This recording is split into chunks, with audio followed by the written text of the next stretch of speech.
که داره؟ مردم نگرانن و بیشتر این پمپ بنزینا که شلوغه به خاطر اینکه از شهر برن بیرون.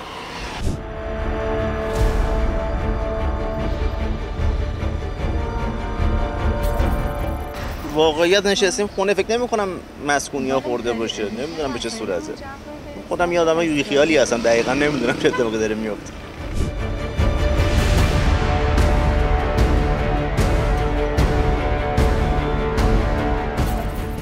مردم که 100% نگران هستن، شرایط خوبی نیست.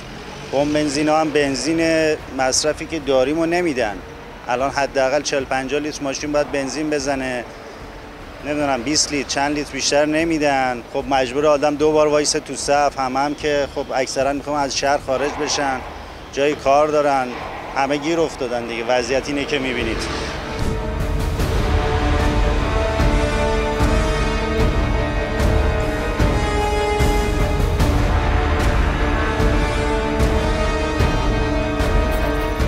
نه هیچ پناهگاهی نداره. کل شهر پناهگاه نداره. جایی فکر نمی کنم باشه که مردم بتونن سریع خودشونو به اونجا برسونن.